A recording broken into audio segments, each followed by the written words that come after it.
अस्सलामुअलैकुम Pakistan and good morning Pakistan.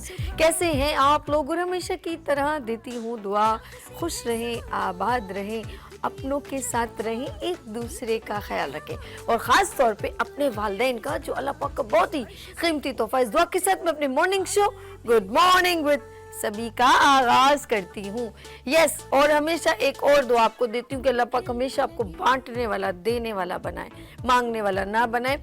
और of course हमारी ज़िंदगी की एक रूटीन होती है, जिस तरह मैं अपने मॉर्निंग शो को आप इस वक्त आप लाइवली देख रहे हैं मुझे, और लाइव ऑफ कोर्स पूरे पाकिस्तान में वीनस टीवी देखा जाता है।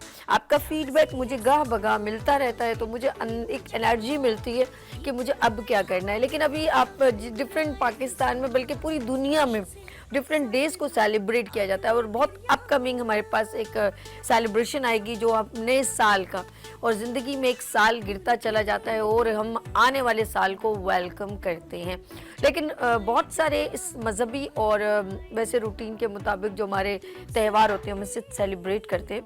और इसी तरह अक़वाम मुत्तहिदा की बात की जाए, अगर आलमी दुनिया की बात की जाए, तो ह्यूमन राइट्स ऑफ कोर्स इसके ऊपर पूरी दुनिया में जो है आवाज़ भी बुलंद की जाती है और इसको सेलिब्रेट भी किया जाता है, सेमिनार्स कंडक्ट होते हैं।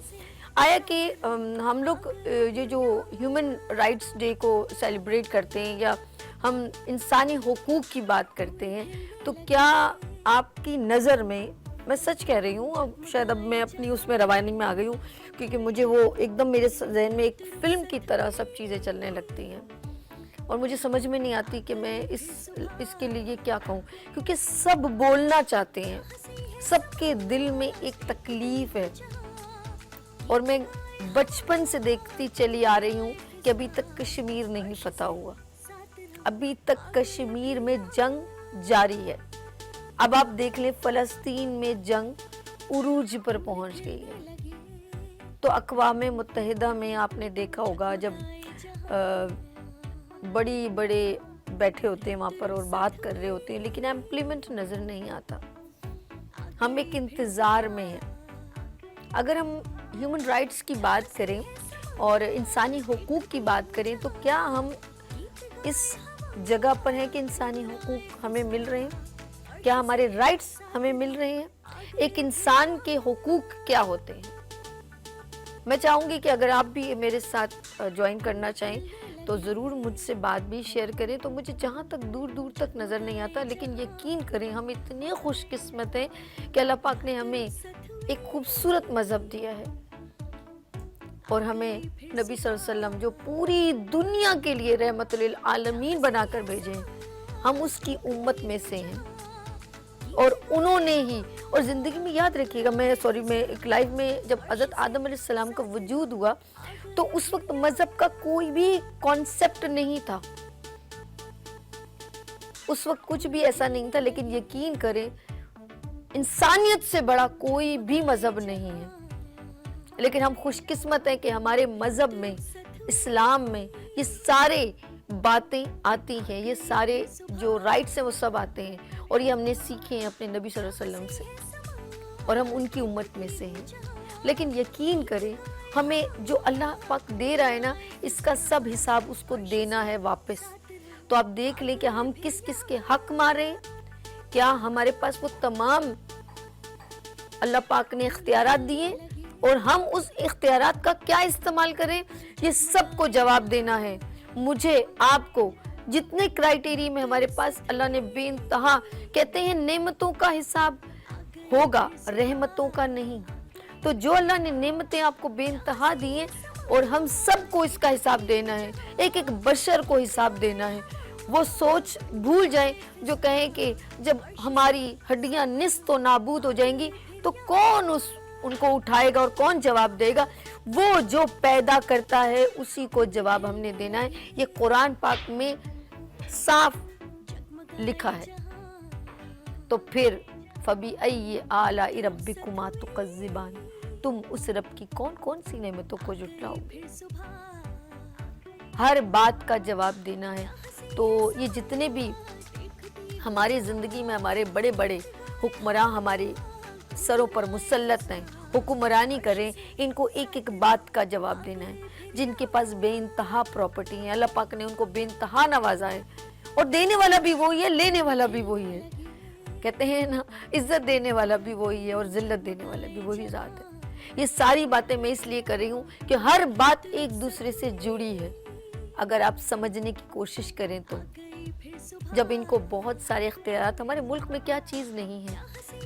मैं ज़्यादा इधर उधर की बात नहीं करूँ, इंसानी हुकूक सिर्फ मैं कहूँगी बीइंग अ पाकिस्तानी और being a Karachi, being a Sindh. मैं इस वक्त अपने कराची की बात करूँगी क्योंकि मेरे पास कुछ ऐसी वीडियोज़ हैं, लेकिन वो मैं ऑन एयर नहीं कर सकती। अक्सर सोशल मीडिया पे आप देखते हैं कि ख़वातीन रो रो के कह रही हैं कि हम बिजली के बिल तो अदा कर रहे हैं लेकिन हम बिजली से महरूम हैं। सुबह अर्ली इन द मॉर्निंग मैं उठ के सिलेंडर भरवाने जाती हूँ या स्कूल बच्चों को छोड़ने जाती हूँ। पहले मुझे सिलेंडर भरवाना होता है, तो सुबह सुबह मैं डर जाती हूँ कि कहीं मेरे पीछे कुत्ते ना लग जाएं, कोई कहता है मेरे पीछे चोर ना लग जाएं।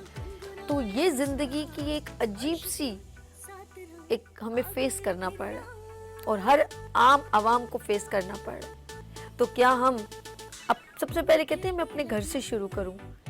पूरा घर है ना हमारा, तो सबसे पहले हम अपने घर से शुरू करें कि हम अपने घर को किस तरह रख रहे हैं। बात की दुनिया तो बात की है, तो जितने भी हुक्मरान हैं क्या वो हक अदा कर रहे हैं अपने, जितने भी हम वतन हैं उन सब का हक अदा करें? क्या ये पॉसिबल है? क्या आपके पास वो चीज़ें हैं लेकिन आप फिर भी नहीं दे रहे? क्या आपके अंदर इतनी हवस है कि अपने यहाँ मुल्क की तमाम नेमतों को जो अल्लाह पाक ने हमें अता फरमाई है, हम इतने खुशकिस्मत हैं, हमें पाकिस्तान मिला, ला इलाहा इल्लल्लाह मोहम्मद रसूलुल्लाह के झंडे तले, और हमारे मुल्क में अल्लाह ने बेइंतहा नेमतों से हमें नवाजा है, मौसमों से नवाजा है, सब्जियां, फल, फ्रूट, मौसम, पानी, ज़मीन, सहरा, पहाड़, हर चीज़ से नवाजा है। लेकिन हम ये तमाम चीज़ें अपने मुसलमानों, अपने बहन भाइयों को देने के बजाय हम उन तमाम चीज़ों को दूसरे मुल्क में भिजवा देते हैं और फिर दोबारा मंगवाते हैं बड़ी कीमत में, और वो कीमत एक आम शहरी को अदा करनी पड़ती है। तुम कितना हक खाओगे? मुझे समझ में नहीं आती मैं कौन सी बात कहूँ और कौन सी ना कहूँ। आम आवाम दबती चली जा रही है और बराबर टैक्स अदा कर। एक मोबाइल का बैलेंस भी आप डालते हैं ना, उसमें भी आपका टैक्स कटता है। बिजली के बिल पर इतना टैक्स है कि आपकी सोच है, जब आप रीड करना शुरू करेंगे ना, ये फला फला फला, बहुत ज़्यादा हैरान कुन, और उसके बावजूद भी आप ऐसे ही हैं, ऐसे नहीं हैं, तो हम किस जगह खड़े हैं? फिर मैं सोचती हूँ कि मैं उस रब की मानने वाली हूँ, नबी सल्लल्लाहु अलैहि वसल्लम की उम्मत में से हूँ, फिर सब कुछ मिलके भी मैं क्यों ऐसे हूँ? मैं ऐसे क्यों नहीं हूँ? इतना बड़ा पाकिस्तान, आज़ाद मुमलिकत पाकिस्तान में रहती हूँ, फिर मैं नहीं बात करती अक़वाम मुत्तहिदा की। मुझे नहीं जाना, जिसने अभी तक कश्मीर का फैसला नहीं किया वो फ़लस्तीन का क्या फैसला करेगा। मुझे अपने पाकिस्तान की बात करनी है, यहाँ के लोगों की बात करनी है, जो मेरे बराबर में पड़ोसी है मैं उसकी बात करूँगी। मैं उसके घर में देखूँगी उसके बच्चे भूखे तो नहीं सोए, खुदा मुझसे उतना जवाब लेगा कि बराबर में क्या हो रहा है। तो जितने भी हुक्मरान हैं जो राज्यमान हैं सीटों पर, उनको इन तमाम सवालात के जवाब अगर हम यहाँ नहीं ले पा रहे, लेकिन उसके आगे आपको सारे जवाब देने हैं। तो आप तैयार हैं? आप मेरे साथ ही रहिएगा। आज हम बात करेंगे अपने कराची की, अपने कराची की बात करेंगे जो जल रहा है, तकलीफ में है और बहुत परेशान है, और उसके पास किसी चीज़ का हल नहीं है, और वो अभी भी इस बात का इंतज़ार कर रहा है कि शायद कोई आएगा और हमारी ज़िंदगी बदल जाएगी। लेकिन जब कोई आता है तो फिर डॉलर की कीमत बढ़ जाती है। तो ये खूबसूरत ख्वाब दिखाने वाले लोग कहाँ चले जाते हैं? ये सुनहरी ख्वाब दिखाने वाले, डाइस पे खड़े होने वाले और बड़े बड़े स्टेज सजाने वाले, ये कहाँ चले जाते हैं जब हम इनको मुंतखब कर देते हैं? आज इस मौजू पे बात होगी। मेरे साथ होंगे बड़े ही सीनियर एंकर, जर्नलिस्ट और आवाज़ बुलंद करेंगे जिन्होंने बहुत करीब से बहुत कुछ देखा है। तो आप लोगों ने मेरे साथ रहना और इस गुड मॉर्निंग विद सभी का हिस्सा बनना है और PTCL नंबर स्क्रीन पर मेंशन हो रहा है तो आप मुझे लाइव कॉल कीजिएगा और अपनी दिल की बात मुझसे शेयर कीजिएगा और अपनी आवाज़ बुलंद कीजिएगा, क्योंकि ये है गुड मॉर्निंग विद सभी, आपकी आवाज़। यहाँ पर लेंगे छोटी सी ब्रेक और मिलते हैं ब्रेक के बाद गुड मॉर्निंग विद सभी के साथ।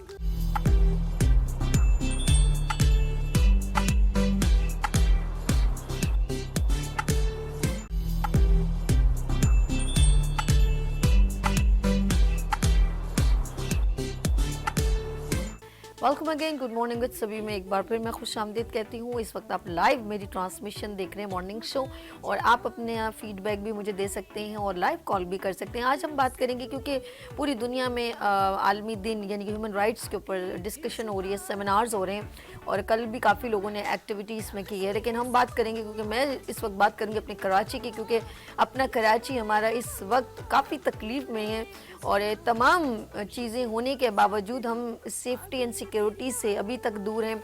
कभी किसी जगह मॉल में आग लग जाती है, कभी किसी बाज़ार में आग लग जाती है, कभी हॉस्पिटल में आग लग जाती है। हमारी safe and security I don't know कहाँ पर है, जबकि टैक्स प्रॉपर अदा किए जा रहे हैं, बिजली के बिल प्रॉपर आ रहे हैं, गैस के बिल आ रहे हैं, सब कुछ है, लेकिन हम एक तो बुनियादी सहूलियात से भी महरूम हैं।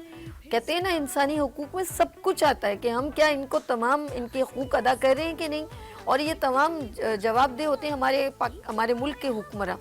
और पता नहीं वो उनकी नींदों का कौन सा मसला है कि वो अभी तक जाग नहीं रहे, जबकि पूरा पाकिस्तान तकलीफ से जाग उठा है सारा वतन। ये सुना होगा ना आपने मिली नगमा, लेकिन इस वक्त तकलीफ़ों से जाग उठा है पूरा मुल्क। और इतनी तकलीफ है ख़वातीन, मर्द, हज़रात, तमाम लोगों को, क्योंकि तमाम सिस्टम अंडर एस्टिमेट किया जा रहा है और तमाम सिस्टम जो है वो देखा जाए तो मुझे लग रहा है पता नहीं कौन चला रहा है। कुछ मेरे ख्याल में कोई खलाई मखलूक है जो पूरे निज़ाम को चला रही, क्योंकि एवरीबडी से आई डोंट नो, मैं तो नहीं हूँ इसमें, हर बंदा ये कह रहा है, हमारे मुल्क में जितने लोग हैं वो हमेशा ब्लेम करते हैं ये इसने किया है। तो समझ लीजिए जो यूं कर रहे हैं ना उसकी 4 उंगलियां उसी तरफ है, लेकिन बोले कौन, ये दरवाज़ा खोले कौन और ये बिल्ली के गले में घंटी बांधे कौन, आई डोंट नो। ऐसे लग रहे हैं हम लोग ब्लैंक हो गए, लेकिन ऐसा सिस्टम चल रहा है कि आपकी सोच है, आज वो पर्दे उठेंगे जो आपने कभी सोचे भी नहीं होंगे। हमारे मुल्क में बहुत कुछ है, लेकिन वो किस तरीके से अंडर टेबल निकल के बाहर जा रहा है और फिर घूम के आपके पास ही आ रहा है। मैं ज़्यादा ओपन नहीं करूँगी, क्योंकि मेरे पास यहाँ पर जो तशरीफ़ रखते हैं वो बताएंगे कि कराची में इस वक्त आम आवाम और छोटे तबके के लोग किस चक्की में पिस रहे हैं। मेरे साथ यहाँ पर बहुत ही सीनियर, यानी कि 20 साल से ज़्यादा उनको मीडिया फील्ड से हो गया है, as a journalist, as a anchor, newspaper director news, इस वक्त तशरीफ रखते हैं ज़ोहेब ज़रदारी साहब। अस्सलाम वालेकुम। वालेकुम। कैसे हैं सर? अल्हम्दुलिल्लाह खैर। अल्लाह का शुक्र है सर। बस एक लहर सी उठी है कि ना थोड़ी वो हमारी तकलीफ़ जो अंदर है ना वो बहुत ज़्यादा है, और वो ये कि मैं जो सोशल मीडिया पे देख रही होती हूँ और हर पर्सन जो है ना 2 बूंदें गिरती हैं तो कराची का बेड़ा गर्क, कहीं कंस्ट्रक्शन होती है तो कई सालों तक दूसरा निज़ाम आएगा। एक तो हुकूमतें इतनी जल्दी बदलती हैं तो जो कोई लोग कपड़े बदल रहे हैं ऐसा समझ में नहीं आता, फिर एकदम हर चीज़ सिस्टम ख़राब हो जाता है। तो एवरीबडी से ये इसने किया, ये कब ख़त्म होगा? और जिसका चल रहा है अंदर से तो उसका सब कुछ चल रहा है, बेसिकली आम आवाम तकलीफ़ में है। क्या कहते हैं आप? कराची में सभी खान जो बदला है, मैं कुछ 4, 5, 8 सालों को अगर हम जोड़ें आपस में, तो जो बदला है वो ये था कि पहले कराची की सड़कों पर तखरीबकार और दहशतगर्द आग लगाकर लोगों को मारते थे, और आजकल बिल्डिंग में आग लगकर लोगों को मर रही है। मतलब ये भी एक दहशतगर्दी का एक नया एक रूप आ गया है। पहले जानबूझकर लोगों को कत्ल किया जाता था, कराची के अंदर खून की नदियां बहाई जाती थी और आपको पता ही नहीं होता था कि किस वक्त कराची की किस जगह पे आग लग रही है और किस वक्त आग लग रही है। और अब जो है वो कुछ इदारों की नाअहली की वजह से, ख़ासतौर पर सिंध बिल्डिंग कंट्रोल अथॉरिटी की जो नाअहली की वजह से और उनकी करप्शन की वजह से, बिल्डिंग्स में जहां आप शॉपिंग करने जाते हैं और वहां पर आग लग जाती है, और फिर आपने मैं अब जो हालिया 2-3 वाक़यात हुए आप सबके सामने, तो कराची के कुछ जो जितने भी इश्यूज़ हैं उसको समझने के लिए फिर मामलात अलग अलग हैं, हर तरह के एक अलग अलग डायनामिक्स हैं कराची की। कराची एक तो एक ऐसा शहर है कि जिसमें पूरा मुल्क बसता है, बिल्कुल सही, बल्कि कई दुनिया के और दूसरे लोग भी आकर यहाँ पर किस रास्ते से आ जाते हैं किसी को पता नहीं। तो एक चीज़ तो ये है कि ये जो यहाँ पर चेक एंड बैलेंस नहीं है, तो जिसकी वजह से ये लॉ एंड आर्डर की सूरत चाल पैदा होती है। आपको पता ही नहीं है कि आपके बराबर में कौन रह रहा है। और इस तरह की जो एक इतना बड़ा गुंजान आबादी वाला शहर, लेकिन अजनबियत में भी उतना बड़ा है। बिल्कुल सही। हम एक दूसरे से इतने अजनबी हैं बिल्कुल कि हमें पड़ोसी का पता नहीं है। तो ये चीज़ खतरनाक भी है। बाहर आप जाएं, आप सिंध के बाकी इलाकों में जाएं या मुल्क के बाकी इलाकों में जाएं, तो वहाँ पर लोग कनेक्टेड हैं एक दूसरे के साथ। वहाँ पता होता है, हमें पता होता है कि हमारे गाँव में जो है वो कौन है जो कोई गलत काम करता है, कौन है जो चोरी करता है, पता होता है। कौन है जो अच्छा है जिसके पास हमें जाना। यहाँ तो कुछ पता नहीं। आपको जो अच्छा बंदा नजर आएगा वो असल में अंदर में क्या है वो कुछ पता नहीं होता। तो एक तो ये लोगों की तरफ से चीज़ें हैं, और फिर आपकी बात के जो इदारों की जो नाअहली, इदारे यहाँ पर सिर्फ माल बनाने के ही चक्कर में, जहाँ पर आपको सीट जो ओहदा है वो पैसों के बदौलत मिलेगा, रिश्वत के बदौलत आप उसको लेंगे, तो पहले तो आपने जो पैसा लगाया है वो निकालेंगे, सही। और उसके बाद फिर अपना वो पूरा सूद समेत आपने वो वापस भी लेना है सारा कुछ। तो फिर गवर्नेंस नहीं होगी, फिर करप्शन होगी। और वो सिंध बिल्डिंग कंट्रोल अथॉरिटी हो, यहाँ पर वाटर बोर्ड हो, कराची के जितने भी इदारे हैं उनमें हालात यही हैं। ना आपको पीने का पानी सही मिल रहा है कराची में, ना आपको बिजली सही मिल रही है। गैस की तो आप बात ही ना करें कि अब एक महीने से मेरे घर में नहीं आ रहा। नहीं आ रही। तो एक मैं समझता हूँ कि जो कराची के लोग जो इस वक्त आबाद हैं ना, वो कराची में रह रहे हैं, तो वो जहन्नुम में भी एडजस्ट कर लेंगे, कोई बड़ा मसला नहीं होगा। प्रैक्टिस करवा वो दी तो होगी तकरीबन काफ़ी हद तक। अच्छा, जिस तरह हमारे मुल्क में पानी का एक अप्रूवल है, पानी इतना हमारे इतना बिलियन है जो भी है, एक लैंग्वेज होती है, इतना हमारे मुल्क कराची को मिलना चाहिए, वो सब अप्रूवल है, लेकिन वो यहाँ तक पहुँच नहीं पा रहा। बिल्कुल इसी तरह कि हर चीज़ का जो है, अगर हम देखें हमारे कराची के कमिश्नर साहब हैं, अगर वो रेट तय करते हैं कि भाई चीनी का इतना रेट है उसका, लेकिन हर कोई, जैसे दूध इतनी जल्दी उसका रेट बढ़ रहा है कि आपकी सोच है, जिस तरह पेट्रोल की कीमत बढ़ी है ना, बिल्कुल ऐसे ही दूध की कीमत बढ़ जाती है। हर कोई अपनी मनमानी कर रहा है और करप्शन बढ़ती ही चली जा रही है।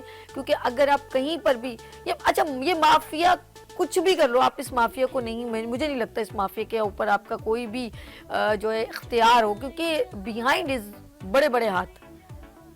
मुझे समझ में नहीं आ रही कि डॉलर को पढ़ लगते हैं तो हर बंदा, अच्छा नीचे आता है तो उसको कोई उसके ऊपर इम्प्लीमेंट नहीं होता, लेकिन ऊपर जाता है तो फौरन अब मैं उन औरतों का सोचती हूँ जो काम करने जाती हैं बंगलों पे या वर्क करती हैं, जो वो ख़वातीन तमाम जो अपने घरों से दूर दूर से आती हैं, वो बसों में सवार होती हैं, तो उनका ट्रैवल कितना मुश्किल हो जाता होगा। देखें, माफियाज हमारे पास मुख्तलिफ जो ना उनके रूप में। सब्जी की कीमत अभी रात को पता क्या हुआ, पूछा मैंने कहा प्याज की कीमत क्या, 200 रुपए किलो, ये प्याज की कीमत है, जबकि आम रूटीन में आलू और अगर यही सूरत चल रही तो ये फ्रिज में रखना पड़ेगा प्याज को, जाकर वैसे नहीं रखते लोग, बाहर ही रखते हैं, लेकिन अब तो इतना नायाब होता जाएगा इस तरह उसका जो रेट है।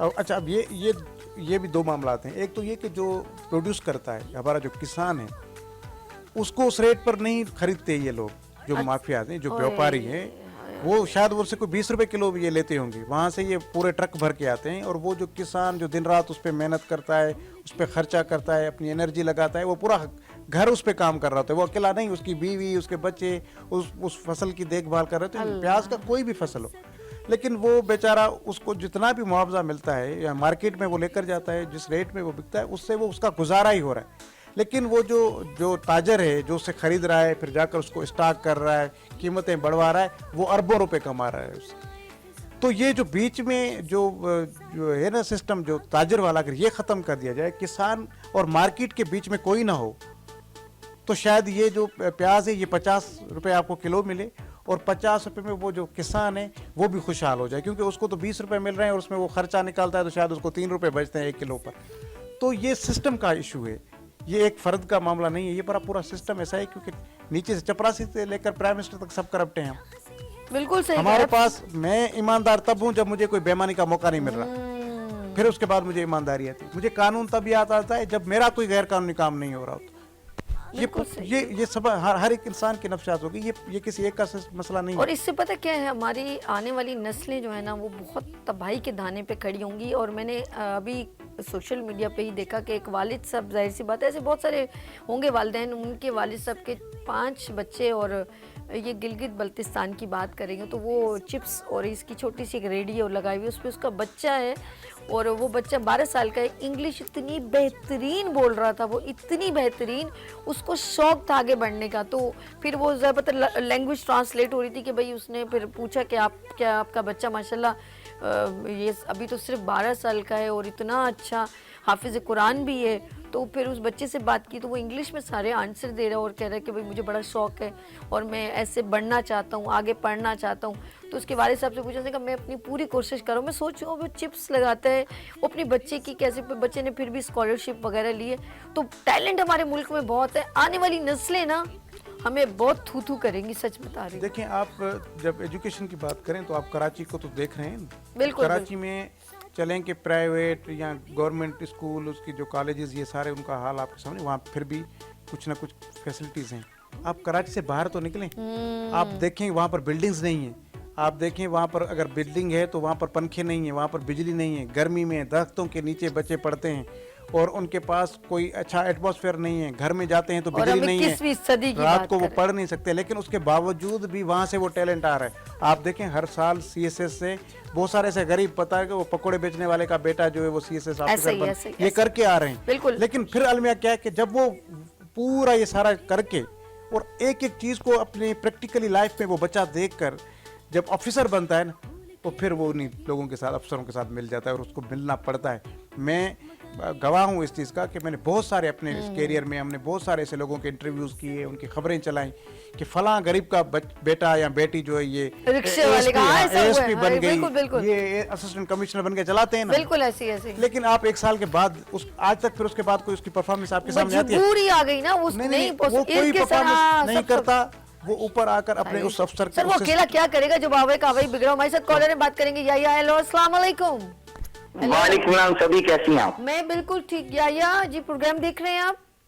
बिल्कुल देख रहा हूँ। पहले तो ज़ैब जरदारी साहब को सलाम हो। इत्तेफाक से जो धरती चैनल, आपको पता है मैं सारा चैनल चेक करता हूँ, सिंधी भी देखता हूँ, पश्तो भी देखता हूँ, तो वो मैंने इनका चैनल देखता हूँ, बड़ा अच्छा इनका चैनल है और मैं इनके मॉर्निंग शोज में फॉलो करता भी रहा हूँ। तो पहले तो ज़ैब भाई को सलाम हो। आप हमेशा जो भी चैनल है और आप हमेशा कराची के मसाइल को उठाती हैं, लेकिन अब इतने गंभीर मसले हो रहे हैं, खासतौर पे कराची जल रहा है। अगर आप सब्जेक्ट रखें तो इस पे इतना कुछ बोला जा सकता है कि शायद टाइम भी ना हो। लेकिन अनफॉर्चुनेटली मैं जितने वाकयात उतने शहर के अंदर, स्पेशली जो आजकल आग लगने के वाकयात हुए हैं, मैं जो चीज देख रहा हूँ, देख रहे हैं जी फौरन आए उन्होंने जी सील करती और इन्वेस्टिगेट, एग्जिट नहीं है, फना नहीं है, इमरजेंसी। तो भाई जब बिल्डिंग बन रही होती है तो पूरा हर डिपार्टमेंट आता है चेक करने, पानी से लेके सेफ्टी का हर डिपार्टमेंट पैसे लेके NOC जारी कर देता है। और जब फंसता है तो आम आदमी जिसकी बिल्डिंग होती है, जिसकी दुकान होती है, वो फंस जाता है, जाहिर सी बात है। तो ये ऐसा मसला है। अब आप देखें ना, कराची जनरेट करता है, सबको पता है, ये इतनी कॉमन सी बात है, 80% जनरेट करता है। आप देते क्या है? आप यकीन करें कि यहाँ जो गाड़ियां बेचारी हैं, फायर ब्रिगेड वाले बेचारे क्या करेंगे? उनके पास पानी नहीं है, उनकी गाड़ियों की हालत देखें। चंद गाड़ियों के अलावा सारी गाड़ियां आउटडेटेड गाड़ियां हैं, अपडेट नहीं है। एक स्नागल है, 2-4 स्नागल है। इतना बड़ा शहर जो इतनी बड़ी बड़ी बिल्डिंगों पर मुश्तमिल है, अगर आप उसके मुताबिक चीजों को नहीं, अकॉर्डिंग टू नहीं लेके चलेंगे तो किस तरह चलेगा? अनफॉर्चुनेटली बात यह है कि मैं कहता हूं जितने डिपार्टमेंट है ना, वो सिर्फ पर्ची बांटने वाले इदारे। आप जाएं, पैसे देके NOCs ले लें, और जब NOCs इशू हो जाती है, जब कोई वाकया होता है, तो फंसता बिल्डर और सारे वो लोग फंसते हैं जो रह रहे हैं, वो नहीं फंसता जिसने अप्रूवल दिए। सबसे बड़ी बात है, ज़ैब जरदारी साहब बैठे में, ये माशाल्लाह टीवी चैनल चला रहे हैं। मेरी इनसे एक सवाल है, मैं ये सवाल करना चाहूँ ज़ैब भाई, मसला है कि हर चीज सबको पता है। अब पुलिस की अगर आप डिपार्टमेंट की बात करते हैं तो अभी जितने पिछले दिनों वाकयात हैं उसके अंदर मौत वाले 70% पुलिस वाले इन्वॉल्व हैं, DSPs इन्वॉल्व हैं, सब इन्वॉल्व हैं, सबको पता है। जब मैं वो बंदा हूं जिसने हमेशा ट्रैफिक पुलिस की तारीफ की है। मैं कहता हूं पुलिस में बेहतरीन अफसर भी मौजूद है, सब लोग मौजूद हैं, लेकिन जब ये एक गंदी मछली पूरे तालाब को खराब करती है, तो उन गंदी मछलियों को सबसे पहले तो अमल ये करें ना, उन गंदी मछलियों को निकाले। वो उनको क्यों नहीं निकाला जा रहा? एक तो ये सवाल है। दूसरा सवाल ये है कि कराची के अंदर इतनी बड़ी फोर्स लगी होती है तो VIP ड्यूटीज कर रही होती, वो उनकी हिफाजत कर रहे होते हैं, जो हमारे नुमाइंदे, जो हमने जिनको सेलेक्ट किया, हमारी हिफाजत करने वाला कोई नहीं है। मैं बफर जोन में रहता हूँ, यकीन करें कि 7 दफा मैं लुट चुका हूँ, ऑन ग्राउंड रोड पे लुट चुका हूँ, और कोई पुरसाने हाल नहीं है, मैं कोई पूछने वाला नहीं है, भाई कहाँ है पुलिस, कहाँ है? अब आप चौराहे पे खड़े हो तो वो चालान करने 1000 लोग खड़े आ जाएंगे, आपके सवाल जवाब करने 1000 लोग आएंगे। लोग खुलेआम पिस्टल लेके मार रहे हैं, इतनी खुलेआम मार रहे हैं। ये टीवी वाले, वीनस टीवी वाले, हर टीवी वाले दिखा रहे हैं कि भाई खुलेआम लोगों को, जवान लड़कों को मारा जा रहा है। आप कह रहे हैं ना, जवान बेचारा निकल रहा है, उसको जॉब नहीं मिली। मैं कहता हूं, यकीन करें, ग्रेजुएट लड़के फूड पांडा की सर्विस कर रहे हैं बेचारे, चलो कुछ ना कुछ तो कर रहे हैं। उनको वो कैसे करेंगे? उनको गोलियां मार के मार दिया जाता है, एक मोबाइल के पीछे जान निकाल दी जाती है। तो मेरा सवाल सुहेब भाई से है कि सुहेब भाई मुझे बताएं कि क्या ऐसा कोई पुरसान हाल होगा हमारा? हर गवर्नमेंट आती है, दावे बहुत करती है, चीजें मशीनरी वही होती है, वही सेटअप चलता है, उन्हीं के जरिए काम होता है, तो is this the way you know कि हम किसी तरह इस मसाइल के हल करने की कोशिश कर सकें। ठीक है। ओके यही यार, कहना है। Thank you, बहुत sir. शुक्रिया, Thank you. बहुत शुक्रिया। मैं अभी ब्रेक लूंगी, इसके बाद फिर ज़ोएब ज़रदारी साहब से दोबारा बात करती हूँ। मैं सच कह रही हूँ कि मैं हैरान हूँ, जब आपने देखा होगा टैंकर जहाँ से हम लोग पानी वगैरह डलवाते हैं वो बेइंतहा पानी होता है, वो पानी कहाँ से आता है? तो पानी तो अलर्ट होता है, लेकिन वो घुमा फिरा के हम तक जब पहुँचता है तो वो पैसे हमें अदा करने पड़ते हैं, तब वो पानी पहुँचता है। जबकि देखा जाए जब पानी वहाँ पहुँच रहा है तो कराची में क्यों नहीं पहुँच सकता? तो यहाँ पर लेंगे छोटी सी ब्रेक और मिलते हैं ब्रेक के बाद गुड मॉर्निंग विद सभी के साथ।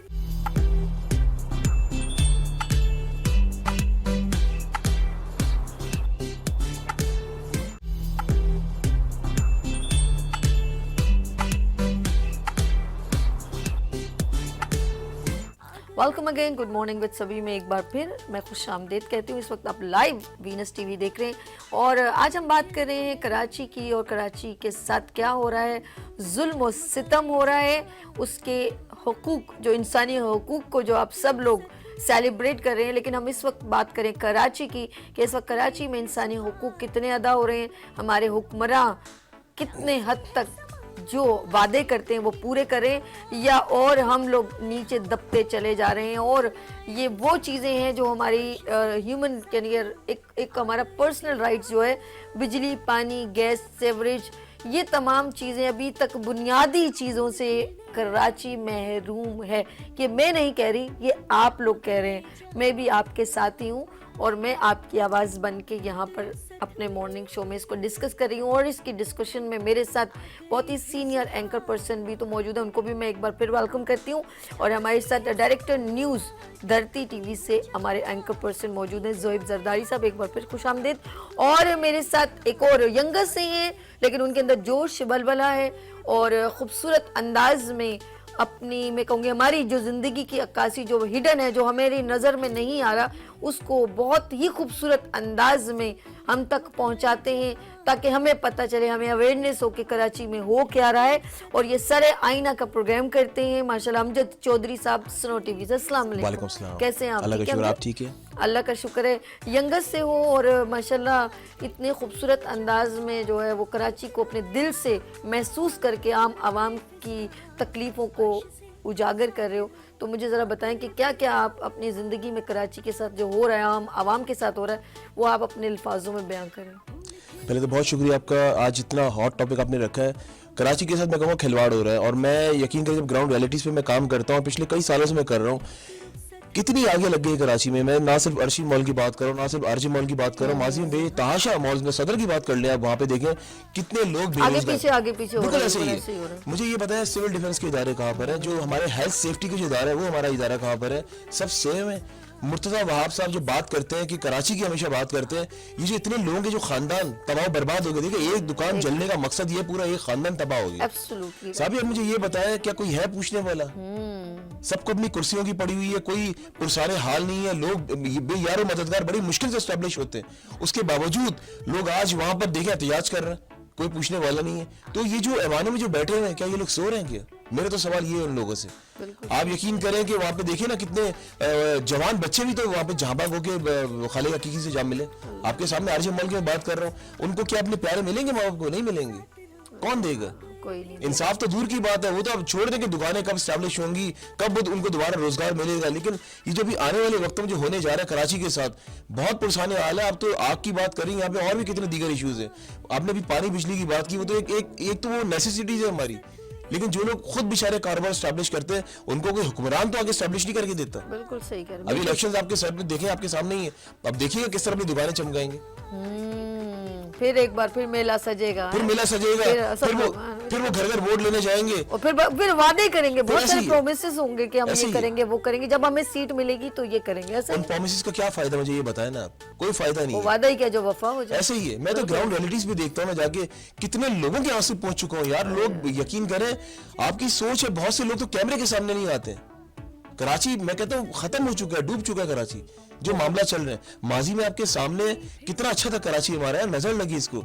टॉप 10 में आता था कराची पूरी दुनिया में। आज कहाँ पर हम लोग खड़े हुए, टॉप 10 में भी नहीं आते आप लोग। एक एक बात के पैसे अदा करते हैं, ये याद रखिएगा। ऐसे ही ऐसा ही बिल्कुल, ऐसा ही बिल्कुल कि ऐसे ही, बिल्कुल ऐसे ही है। आप अपनी बात मनवाने के लिए, पानी लेने के लिए, गैस, हर चीज का एक्स्ट्रा बिल और हर चीज का एक्स्ट्रा पे कर रहे हैं। ऐसे मैं ही ये है। देख रही हूँ, ये तो शुक्र करे सांस लेने का टैक्स भी लगा कसम दिया। खुदा की। नहीं, अगर हमारी तबीयत अचानक खराब हो जाए तो Exactly. आईसीयू में तो वो एक एक मिनट के पैसे लेंगे आपसे। बिल्कुल ऐसे ही आपके सामने ही है। कराची का तो बहुत बुरा हाल है, हॉस्पिटल्स आपके सामने, बुनियादी जरूरियात से महरूम है हम लोग। बिल्कुल सही अमजद, इसको हम कंटिन्यू करेंगे। मैं जरा चलूंगी क्योंकि याहिया की कॉल आई थी और मैं कहूंगी जरदारी साहब अब याहिया के तमाम सवालों के जवाबात आप दीजिए। उसमें उन्होंने 2 सवाल किए ना, वो जी। दोनों उनका थे। वो वैसे तो उन्होंने सारे इश्यूज कराची के बताए, लेकिन उन्होंने पुलिस के कॉन्टेक्स्ट में बात की थी। देखिए अभी हालिया ही जो एक वाकया हुआ था जिसमें एक यूटी डीएसपी डकैती करते हुए पकड़ा गया, जी। ठीक है। और अभी उससे भी 2 दिन पहले की मैं बात बता रहा हूँ, शायद 2 या 3 दिन हुए। गुलशन हदीद का स्टील टाउन थाना है, उसके हदूद में एक कोई ताजर है, उसको किडनैप किया गया था। वो जो शॉर्ट टर्म किडनैपिंग होती है ना, आधे 2 घंटे वाली कि फौरन पैसे। अच्छा, उस वक्त जब उसको किडनैप किया गया तो उसकी गाड़ी में 12 लाख रुपए थे, तो वो भी उन्होंने ले लिए और फिर उसको सुपर हाईवे पर घुमाते रहे और उसकी फैमिली को फोन आया और उसने खुद किया कि भाई मैं किडनैप हो गया हूँ, इसलिए जो घर पे जो कैश पड़ा हुआ है और जो सोना है वो दे दो। तो कोई उस वक्त घर पे कोई 15-20 लाख और थे और जो सोना जेवर था। तो फिर तब तक उनकी वर्षा ने पुलिस को बता दिया। फिर वो पुलिस ने वो जिस तरह स्टिंग ऑपरेशन और फिर वो कहा कि चलो आपका बंदा आए तो हम उसको ये पैसे देते हैं। फिर उन्होंने अपना, पुलिस वालों ने अपना बंदा भेजा और फिर वो ये जो सारे पुलिस वाले सिविल ड्रेस में उसको पैसे दिए और उनके साथ गए। वो फिल्मी सीन हुआ सुपर हाईवे पर अच्छा, कि एक आप अपना बंदा छोड़ो, हम आपका बंदा देते हैं। बिल्कुल ऐसे। इनका बंदा जो था वो बैग के साथ, पैसों के साथ, और वो ऐसे फिर वो क्रॉस करते हुए आपने देखा होगा कि वहाँ बड़ी वॉल है सुपर हाईवे पे, आप उस तरफ क्रॉस करने के लिए। तो वो जो ताजर था वो थोड़ा सेहतमंद था तो वो जल्दी आ गया और ये थोड़ा जाहिर इसके पैसे भी उठाए हुए थे, तो ये वो वॉल क्रॉस नहीं कर सका। तो पुलिस ने इसको, इन्होंने पकड़ लिया और फिर उसको पकड़ा तो बताया कि वो जो सारे हैं वो सब के सब पुलिस वाले हैं। एक तो उसमें अब बड़े इदारे का बंदा भी है उसमें। और फिर रात गए तक उन सबको पकड़ा, एफआईआर हुई है। तो मसला ये है कि इस शहर में हम इंसाफ जिनसे मांगना चाहते हैं या जिनसे चाहते हैं वो ही लूटने में लगे हुए हैं। अभी मैं सुबह आपके शो में आ रहा हूँ तो मैंने देखा एक बाइक वाले से ट्रैफिक वाला तलाशी ले रहा है। अब ट्रैफिक वाले का काम ही नहीं है कि आप किसी की सर्चिंग करें, आपका काम है कि आप सिर्फ कागजात देखें। अगर वैसे भी कागजात भी नहीं देखने होते ना, जो रूल हैं, तो वो तो एसएचओ लेवल के नीचे आपकी गाड़ी के कागजात कोई नहीं देख सकता। उसी कागजात के नीचे एक्साइज का लिखा हुआ है, लेकिन हमारे पास तो वो सिपाही और वो तलाशी ले रहा है उनके बैग की। भाई आप तो ट्रैफिक वाले हो, आपका तो कोई काम ही नहीं है ये।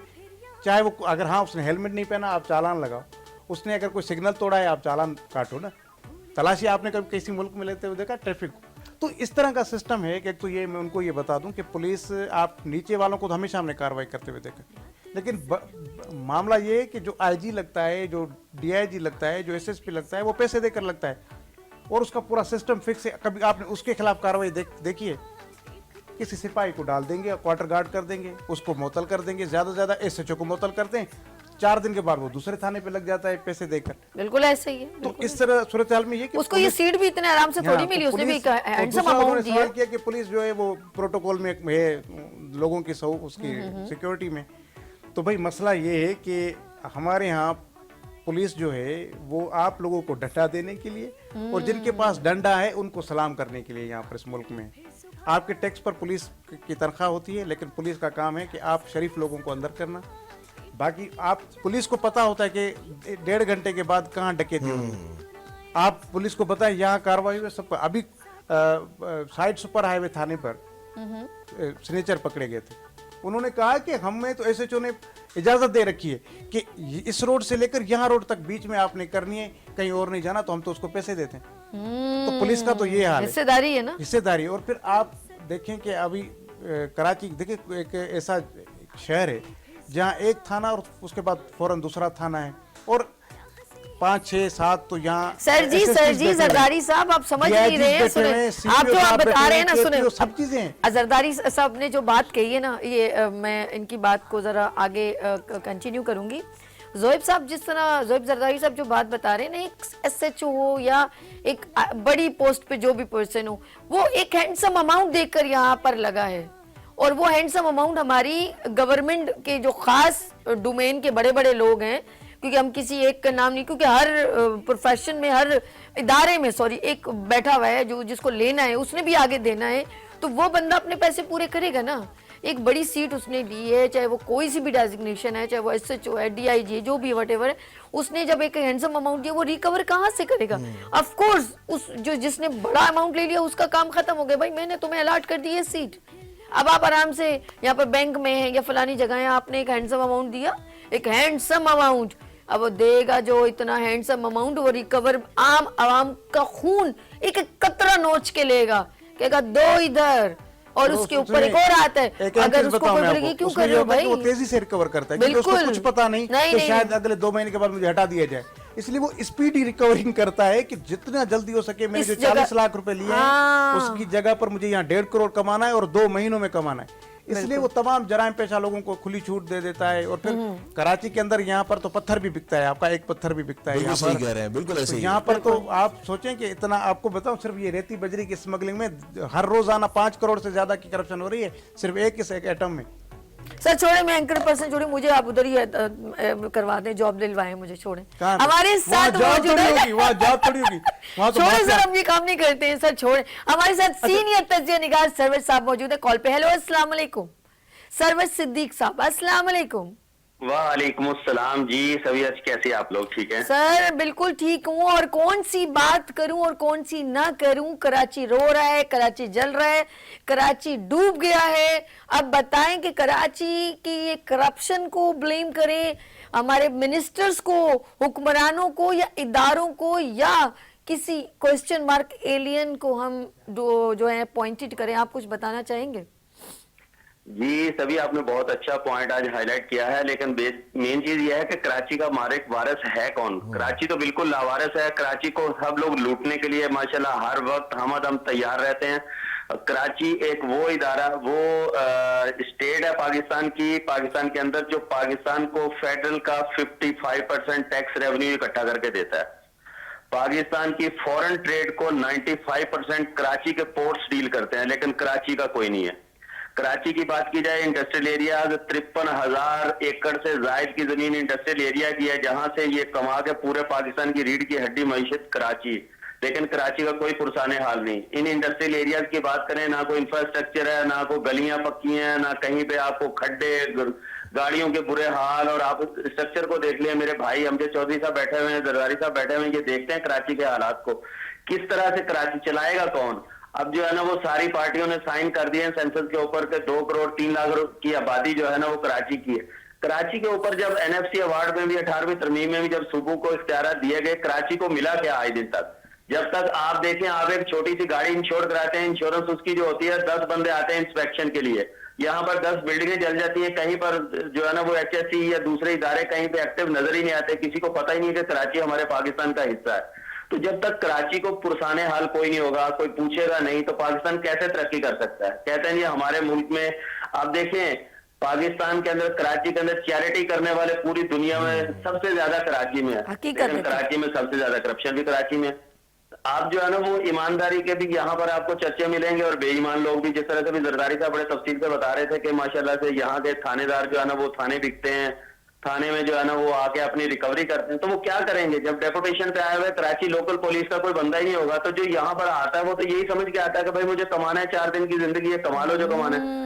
तो जब तक हम इसके जख्मों को भरेंगे नहीं, इसको नोचते रहेंगे तो कब तक चलेगा? ये बहुत अच्छा सवालिया निशान आपने उठाया, ये बहुत बड़ा अलमिया है हमारे पाकिस्तान। बहुत शुक्रिया। हमारे साथ सरवर सिद्दीक तजिया निगार, बेहतरीन सीनियर एंकर हमारे साथ मौजूद थे। और हर जाहिर बात है हमारा एक हक बनता है कि हम ऑफकोर्स एक ब्रिज का काम करें और आम आवाम की आवाज़ ये बिल्कुल अमजद हैं, जिस तरह जरदारी साहब हैं, और हम लोगों को जो ये सीटें मिली हुई हम अब कोशिश करें हम हक अदा कर सकें, बात के आगे डिलीवर तो कर सकें, अवेयरनेस तो दे सकें। और बहुत सारी बातें हैं जिन पे पर्दा उठाना बहुत ज़रूरी है।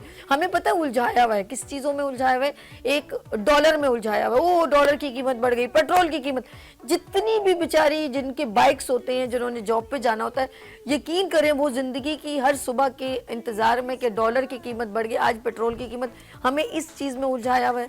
और ख़वातीन को वो बेचारियाँ सब्ज़ी दाल स्कूल की फ़ीसें, इनमें आम आवाम जो सफ़ेद पोश है इनमें उलझे हुए, और बेचारे कुछ लोग कमेटियाँ डालने में उलझे हुए, कुछ लोग कुछ लेने में कि साइकिल ले लें, बाइक ले लें, ये छोटी छोटी चीज़ों में जिन्होंने वोट देना है ना उनको बेवकूफ़ बनाने के ऐसे ऐसे टेक्निकल इनके पास हरबे हैं। अबे साले उलझो रहो, तुम लोग किसी काम के भी नहीं हो।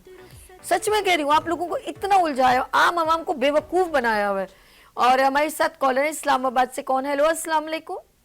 फैसलाबाद, सॉरी। सभी, क्या हाल है आपके? मैं ठीक ठीक है हूँ, मैं ठीक हूँ। फैसलाबाद से। क्या नाम है मेरी बहन आपका? तस्लीम। तस्लीम जी, क्या कहना चाहेंगी आप? मैं ये कहना चाहती हूँ कि जैसे आज रूल हो गया हुआ है कि 18 साल का बच्चा ड्राइविंग नहीं कर सकता, लेकिन हम लोगों की मजबूरी है, हम लोग गांव में रहते हैं और शहर में बच्चों को काम के लिए आना पड़ता है। बिल्कुल। किराए अफोर्ड नहीं कर सकते, तो इन बच्चों का क्या हल निकलेगा कि सभी बच्चे तो किसी अमीर घरानों को नहीं ना हो आय सकते। अल्लाह।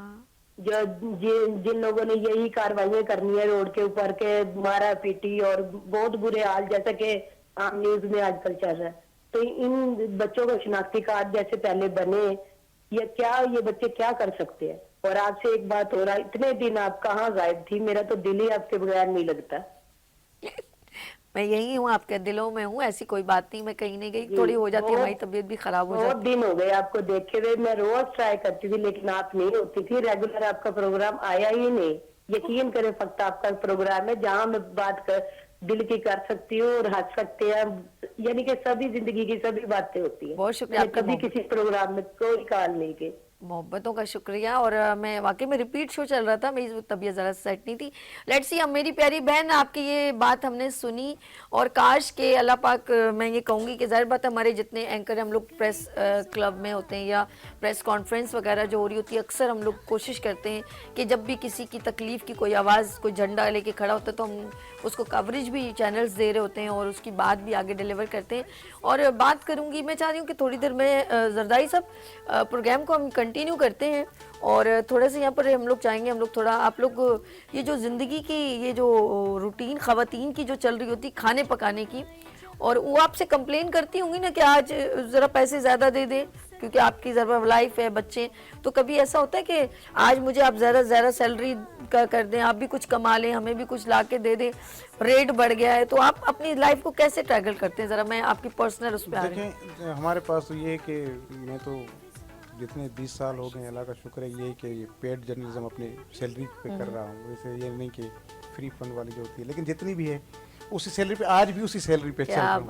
और मैं बताता भी हूँ बड़े उसमें, तो आज तक मैं कोई गाड़ी नहीं ले सका, आज तक मैं कोई घर नहीं ले सका, तो मुझे इस पर दुख नहीं है, लेकिन फख्र होता है कि मैंने किसी को ब्लैकमेल नहीं किया, मैंने किसी को वो क्या कहते हैं कि किसी को कोई फाइल पकड़ कर उसको कहा हो कि मुझे ये फाइल में चला दूंगा अगर तुमने पैसे नहीं दिए तो।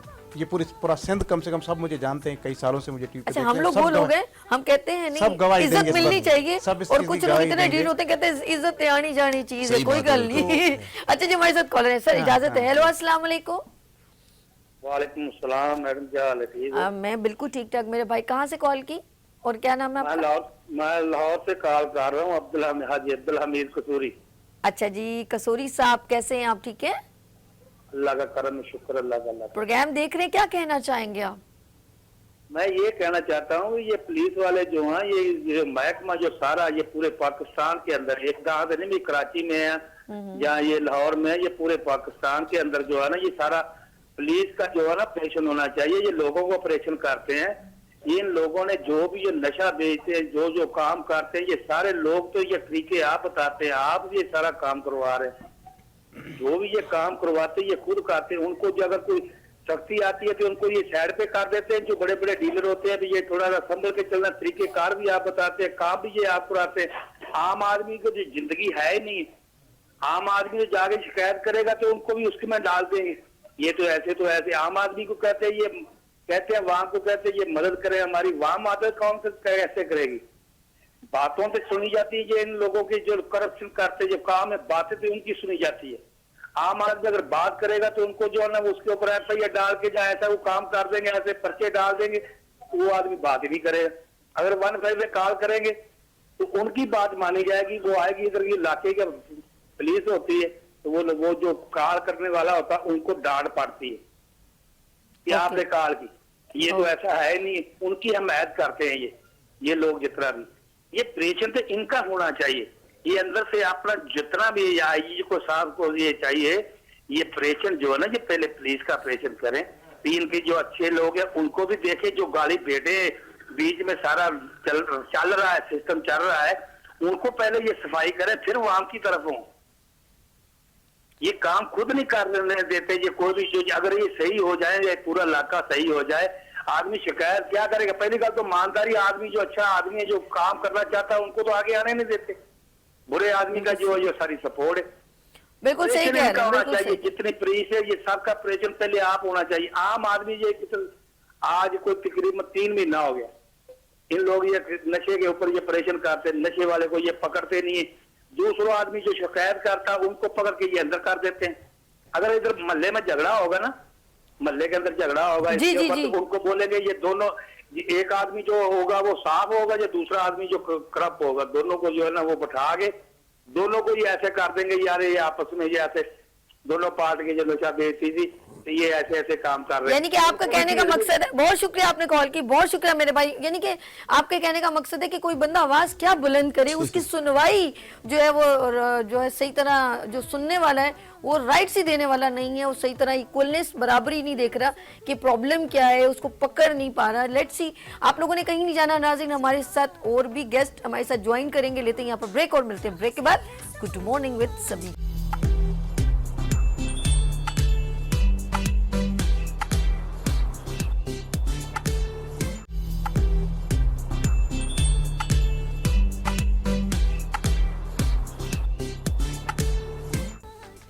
Welcome again, good morning with सभी में एक बार फिर खुशामदीद कहती हूँ। और बात करें हम कराची की और सिंध की, बल्कि पूरे पाकिस्तान में माशाल्लाह भी ये डिफरेंट लोग हमें कॉल करके बता रहे हैं। फैसलाबाद से कॉल आई मेरी बहन तस्लीम की, फिर कसूरी साहब की कॉल आई, और इसी तरह सब लोग अपनी अपनी बात यहाँ तक डिलीवर करें। PTCL नंबर मेंशन हो रहा है, आप हमें कोई भी आपकी प्रॉब्लम है कराची से या सिंध से, कहीं से भी, किसी भी सूबे से, तो आप ज़रूर हमसे शेयर करें।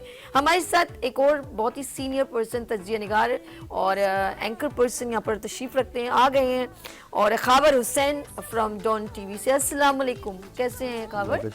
कई सालों से मैं आपको देख रही हूँ डिफरेंट जगहों पर, ऑफ कोर्स आप कवरेज के लिए पहुँचते हैं जब भी कोई प्रॉब्लम्स आती हैं, और इस तरह की बातें जो आप देखते हैं आंखों से खुद, of course lively anchor person इस परवाह नहीं करते, आग जल रही है या कुछ हो रहा है, पानी में डूब रहे हैं या कोई भी डिजास्टर है, तो वहाँ फौरन जैसे फोर्सेस पहुंचती हैं इसी स्पीड से पहुंचते हैं दौड़ते, और उस जगह को कवरेज देते हैं और फिर आवाम तक पहुंचाते हैं। आप लोग तो घर में बैठे हैं, लेकिन हम लोग इन चीज़ों की परवाह नहीं करते। खबर ज़िंदगी में ऑफ कोर्स कराची की, हम सूबे सिंध की बात करें और पाकिस्तान की महंगाई की बात करें, तो आम आवाम बहुत तकलीफ़ में है।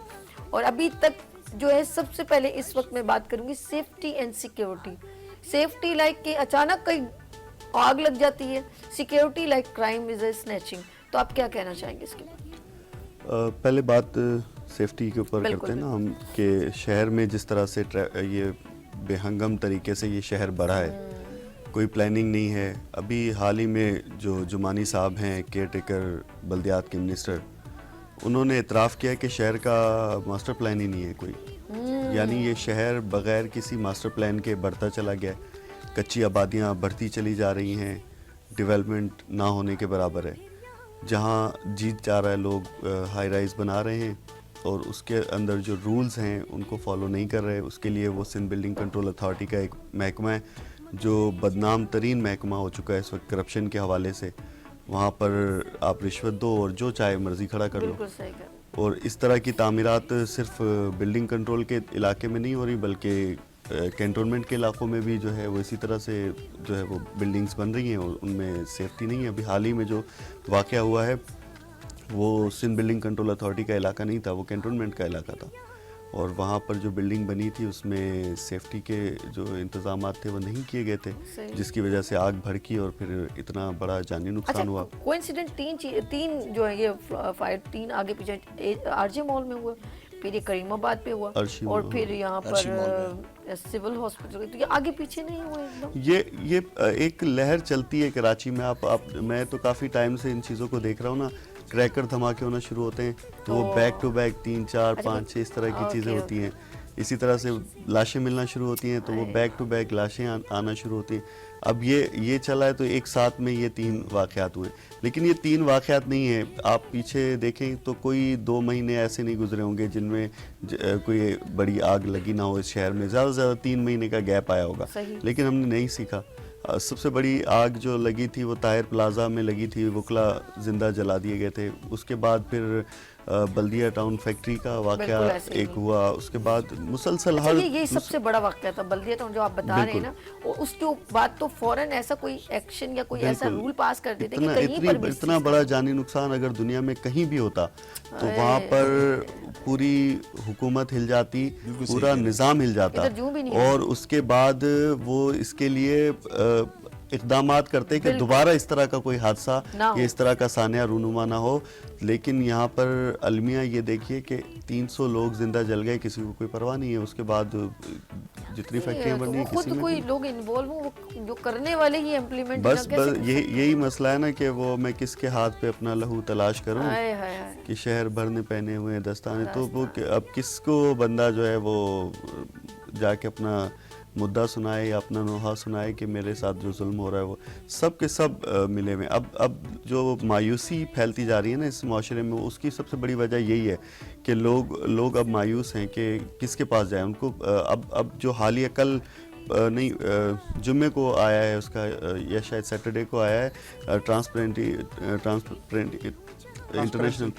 इंटरनेशनल का जो है वो सर्वे, उसमें पुलिस नंबर 1 पे आई है, अदलिया तीसरे नंबर पे। ओए होए, आप बताएं, पुलिस पहले नंबर पे और अदलिया तीसरे नंबर पर। जब हमारे पास करप्शन का रेट ये है इस मुल्क में, तो लोग जो है वो किसके पास अपना लेकर जाएंगे मुद्दा और किसको जाके सुनाएंगे? मतलब किसी के क्राइम और कोर्ट का मुकाबला है नंबर 1 होने में। आप देखिए ना कि मतलब किसी के साथ अगर ज्यादती होती है तो या तो पुलिस के पास जाता है या अदालत में जाता है।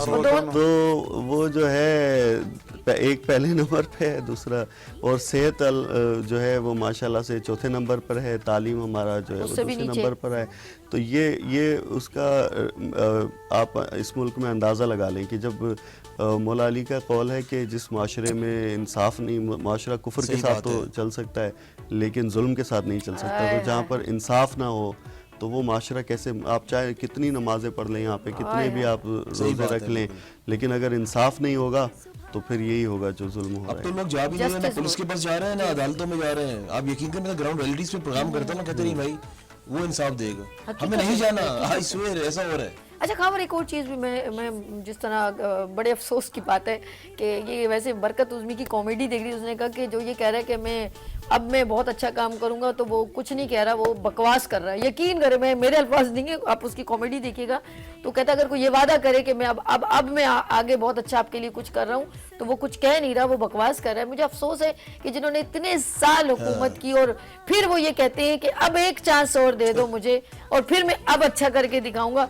तो पता नहीं वो सही कह रहा है या ऐसे ही कह रहा है। ऑप्शन भी तो क्या कहते हैं, ऑप्शन भी नहीं है ना। क्या यही 2 पार्टीज बड़ी पाकिस्तान के पास यही है, तीसरा पार्टी जो थी वो उसका हाल आपके सामने हो गया। उन्होंने भी उस तरह से डिलीवर नहीं कर सके, वो खुद मानते हैं कि हम नहीं कर सके, हमें अब वो किसी और के ऊपर इल्ज़ाम डालते हैं कि हमें नहीं करने दिया। भाई तुम्हें आपको लाए थे वो जो नहीं करने दिया, तो वही आप भी जिम्मेदार हैं ना। आप बराबर के उस वक्त आप जब मीठा मीठा हप हप हो रहा था उस टाइम आप नहीं बोल रहे थे, अब आप कह रहे हैं कि हमें करने नहीं दिया गया।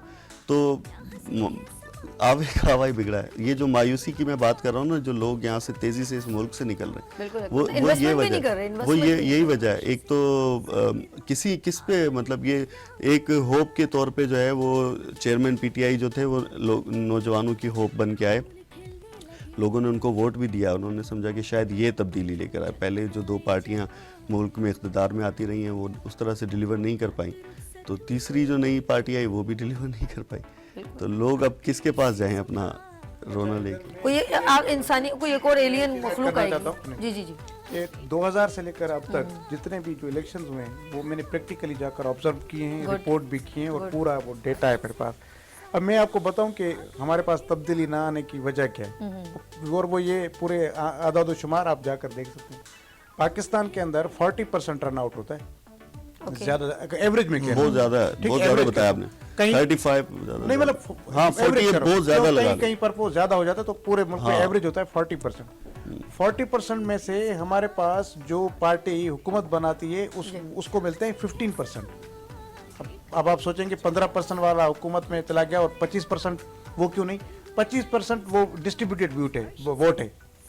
10,000 इसको मिले, कुछ इसको मिले, क्योंकि 20-20 कैंडिडेट खड़े होते हैं ना। बिल्कुल ऐसे ही। तो जीतने वाला 15% जीतता है और बाकी लोग 25% वोट लेते हैं, लेकिन वो डिस्ट्रीब्यूट होता है, इसलिए वो हुकूमत बनाता है। एक तो मसला है ठीक ये। है। अब बाकी 60% वो मैं और आप ये है ना जो सारे बैठ के बातें कर रहे होते हैं, उस दिन सो रहे होते हैं। एग्जैक्टली, जिस दिन ये 60% जागेगा, ये कोई भी पार्टी हुकूमत में नहीं आएगी, ये मैं आपको लिख के ये बिल्कुल सही इन्होंने और कहा। वो वही बंदे उस दिन कि छुट्टी मनाते हैं, बातें वही पढ़े करते लिखे हैं। लोग हैं। गरीब तो बेचारा जाकर वोट लेता है, देता है, जाकर खड़ा होता है, 6-6 घंटे लाइन में खड़ा होता है। बाकी पढ़ा लिखा जो हमारा नौजवान, वो सारे उस दिन सो रहे होते हैं, क्रिकेट खेल रहे होते हैं, और बाकी जो मुलाजिम होते हैं उनकी छुट्टी होती है, वो उस दिन आराम कर रहे होते हैं। जिस दिन ये इनको और फिर बाकी 5 साल वही लोग बातें कर रहे होते हैं, ये तब्दीली नहीं आ रही, ये नहीं हो गया। अरे भाई, जब एक जिसको पता नहीं, हमारे यहाँ अनपढ़ लोग ज्यादा हैं, वो जाकर अब वोट दे रहे हैं, उनकी बनाई हुई हुकूमत हम पर चल रही है, तो फिर ऐसे होगा, आप पढ़े लिखे लोग सो रहे होते हैं। जरदारी साहब और खावर साहब और साहबी बात पता क्या है? बात ये है कि जिस तरह अभी भाई ने बात की, टर्न आउट की बात की, देखिए ये सब हमें बेवकूफ बनाने का एक तरीका होता है।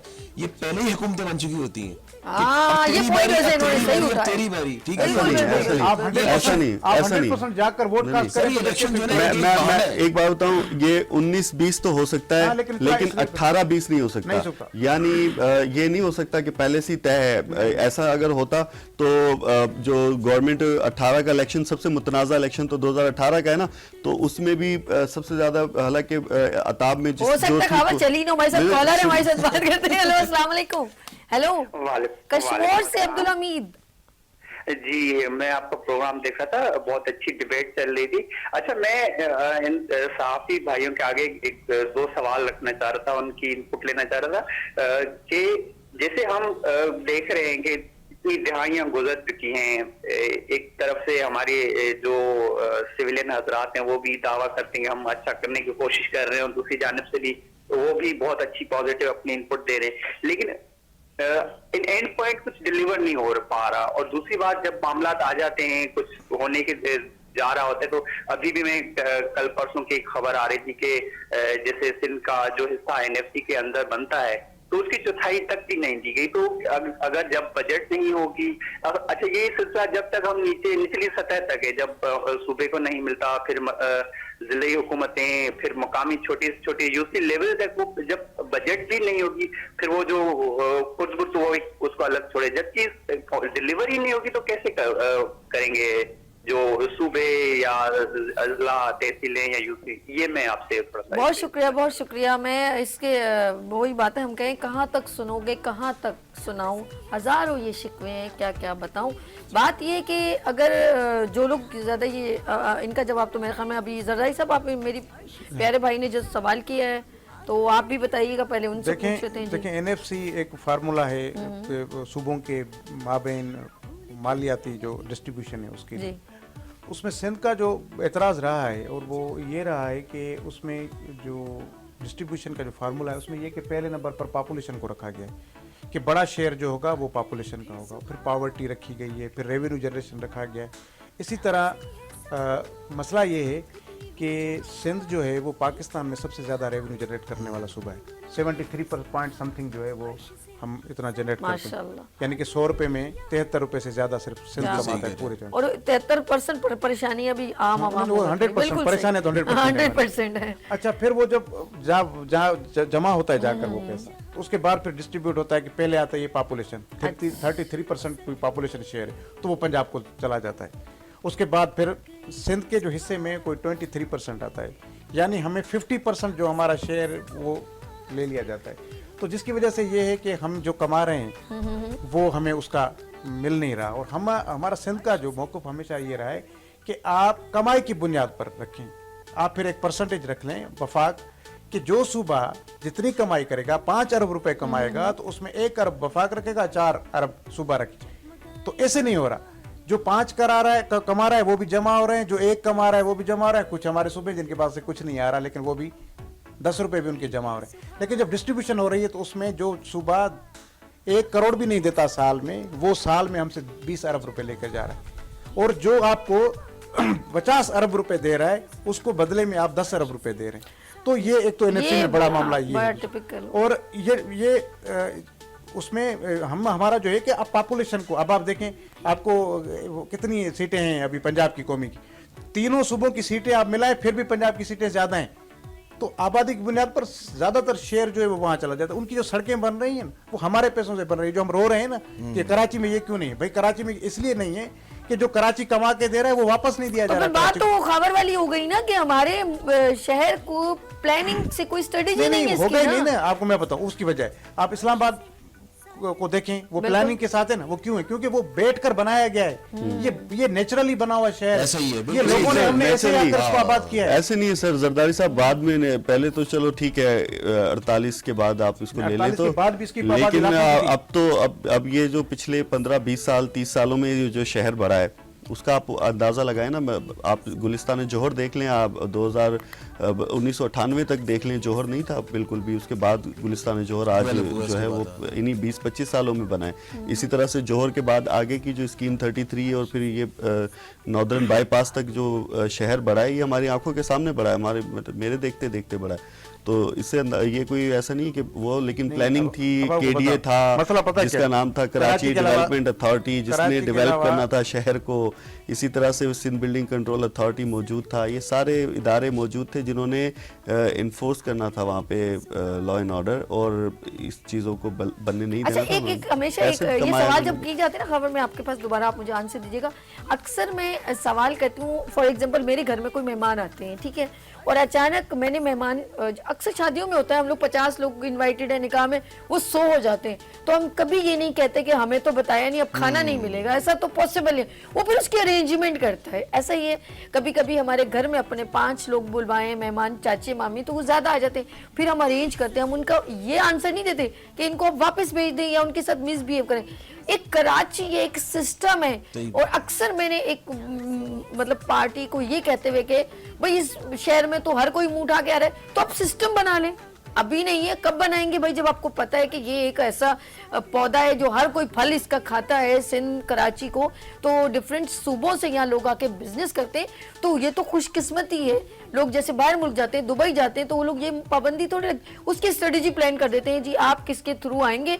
जैसे सऊदीया में एक लॉ है कि उसके एक कोई ना कोई उसका सपोर्टर होता है, तो आप इसका कुछ ना कुछ सिस्टम क्यों नहीं बनाते? मेरा इस पे थोड़ा सा एतराज ये भी है कि हमें अपने सारे शहरों को क्यों नहीं डेवलप करते हैं। बिल्कुल, क्यों सखर वाला अपना शहर छोड़ के आ जाए अपने हैदराबाद अजीजों में। कारिब को छोड़े, अपने फैमिली को छोड़े, अपने बचपन के बात तो दोस्तों वही को system छोड़े, और planning और की वो बात यहाँ हो पे गई आके ना। मजदूरी करे, उसको वहाँ पे क्यों नहीं मिलती? नहीं, हम तो लाड़काने वाले वाला को तो आए, लेकिन ये मसला सवात वाला आके यहाँ नहीं, पे कर रहा है। वो ये तो वहाँ मैं पर तो सवाल चाहता हूँ होना कि चाहिए। हम लाड़काने ये- वाले हम ये को कहते वहाँ हैं- पे इंडस्ट्री लगा के दें आप, नहीं, भाई, सखर वाले मेरी को बात सुने सखर ना, में लगा लाड़काना का के तो दें। आ सकता है ना, ये उसकी होमलैंड है। बिल्कुल, वो लेकिन- चीज़ अलग लेकिन- आप डिफरेंट कर, लाड़काना वाला आ सकता है क्योंकि वो उसका अपनी ये जमीन है, लेकिन पूरा दुनिया के लोग आकर यहाँ, आपके पास 40 लाख आपने अफगान पनाहगीर बिठाए हुए हैं यहाँ पर, आपके यहाँ बंगाली बर्मी आपके पास बैठे हुए, पंजाब केपी बलूचिस्तान के लोग यहाँ पर बैठे हुए। रेवेन्यू हमारा वसाइल सिंध के इस्तेमाल होते हैं, यहाँ का कमाकर वो बलूचिस्तान लेकर जाता है, यहाँ से कमाकर वो पंजाब लेकर जाता है, यहाँ से कमाकर वो केपी के आजाद कश्मीर और अफगानिस्तान तक लेके जा रहा है। वो यहाँ टैक्स पेयर भी नहीं है, वो ना टैक्स भी नहीं देता क्योंकि गैर कानूनी रह रहा है। आप ये चीज गलत है कि भाई वो शक्कर वाला, या भाई शक्कर वाला तो आ सकता है भाई, अगर सरगोदा का बंदा लाहौर में तो जा सकता है ना। आप मेरी बात तो बेचारे अपने बच्चों को छोड़ के क्यों आए? नहीं, दूसरी नहीं, तरह, नहीं, लेकिन नहीं, मेरा बात ताल्लुक सही, सांगड़ से भाई, हाँ। मैं भाई, सांगड़ मेरी बात से है, आया हूँ। लेकिन- अगर सांगड़ में मुझे वसाइल होते मैं यहाँ नहीं आता, कभी भी अपने मैं अपनों वहीं को छोड़ के रहता। कौन मैं सा मेरा आप- कहने का मकसद ये आप है दूसरे सूबों कि को हमने डेवलप करें, सुबह वहाँ से लोग दूसरों यहाँ से तो आए। हमारी है नहीं है, फिलहाल हम अपनी बात कर रहे हैं कि हमने अपने शहरों को डेवलप नहीं किया। पंजाब ने अपने एक एक शहर को डेवलप किया है। आप पंजाब का हर शहर किसी एक इंडस्ट्री के नाम से पहचाना जाता है। सही कह रहे हैं, बिल्कुल सही सियालकोट कह रहे है हैं, बिल्कुल तो सही कह वो रहे हैं। स्पोर्ट्स इंडस्ट्री के नाम से पहचाना पंजाब जाता ऐसा है। है। गुजरावाला है तो वो क्रॉकरी के नाम से, हकीकत है, वजीराबाद है तो वो ये मेडिकल जो इंस्ट्रूमेंट हैं इनको बनाने में, इस तरह से ये हर एक शहर की एक अपनी पहचान है बेहतरीन, इंडस्ट्री के हवाले से। बिल्कुल, बिल्कुल। हमारे लेकिन यहाँ पे कुछ नहीं है, ये बात सही कह रहे क्यों हैं। हमारे मुल्क में नहीं मैं है, बताऊं, दूसरे शहर में नहीं है। टेक्निकली आपको जवाब देता हूँ। देखिए, एक चीज ये कि आपने जो नूरियाबाद था 73 हमारा, वो भी 73 flop का आइन कर बनाया, दिया। 73 के आइन में आपने ये रखा था कि जो नेचुरल रिसोर्सेज हैं सूबों के, वो वफा की मिल्कियत होंगी। तो पहले तो इस हिसाब के जितनी भी कमाई थी वो वफा के पास जा रही। 18वीं तरमीम में ये तय हुआ कि जो सूबे से जो भी कुदरती वसाइल निकलेंगे उनकी रॉयल्टी 50% सूबों को दी जाएगी।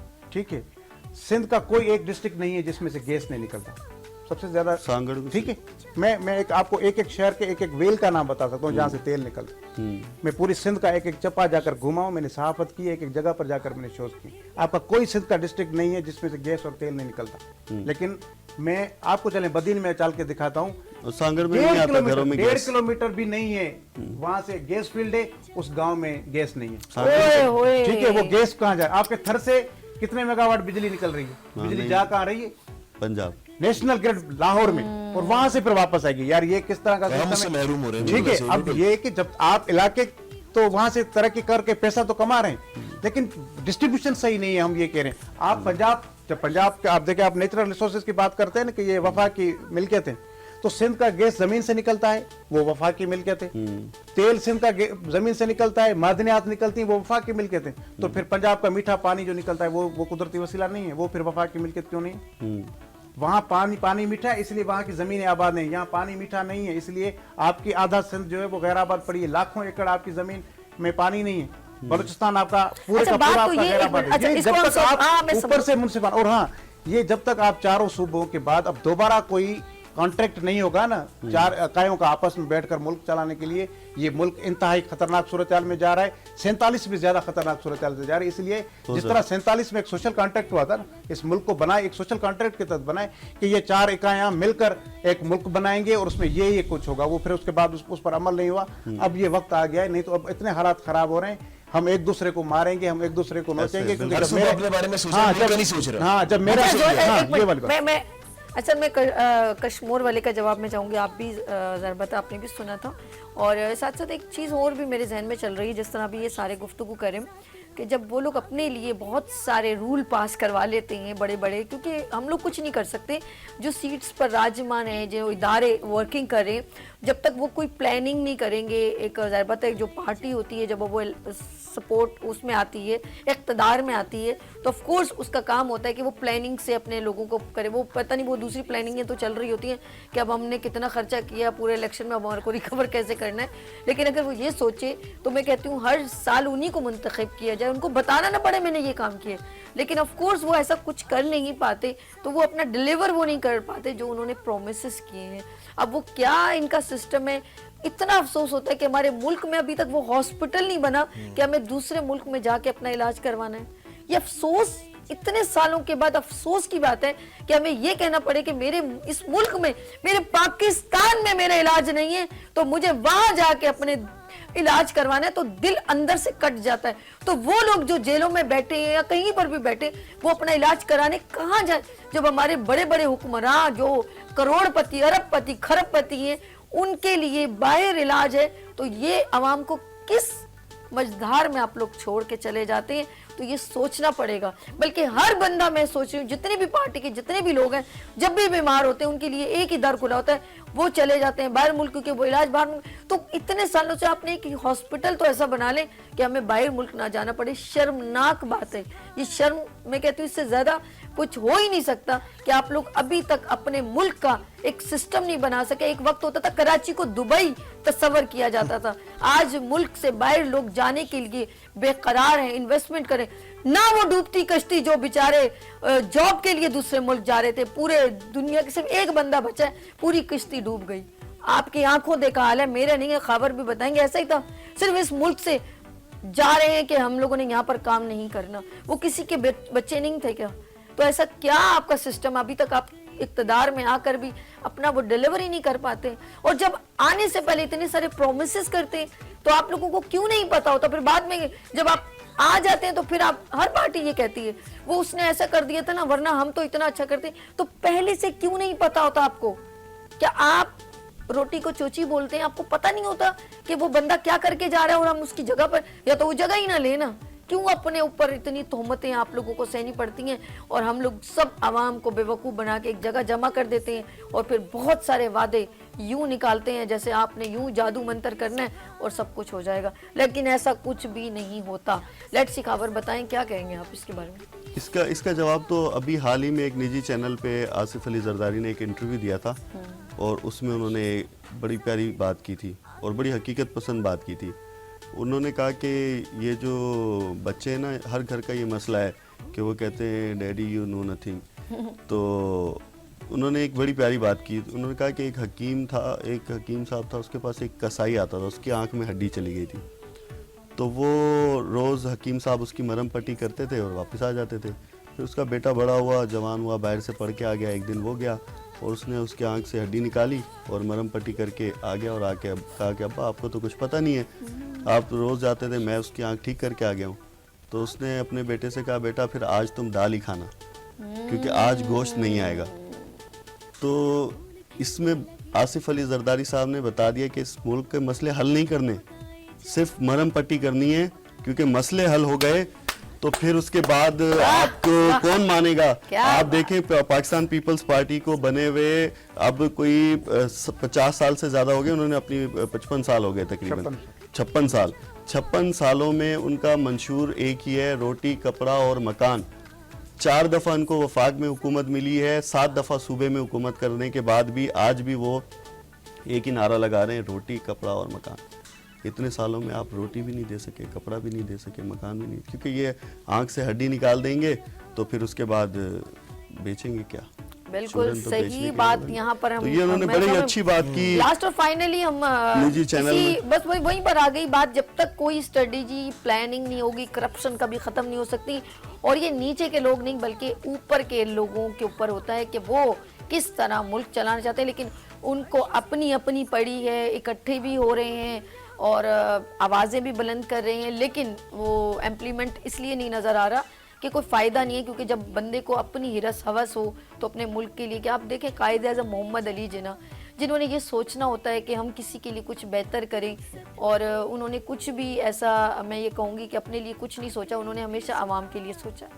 और मैं फिर ज़रा ऊपर चले जाऊँ, आई फील वेरी प्राउड कि हम लोग नबी सल्लल्लाहु अलैहि वसल्लम की उम्मत में से हैं। उन्होंने हमेशा गिरिया किया, रोए और हमेशा अपनी उम्मत के लिए रोए।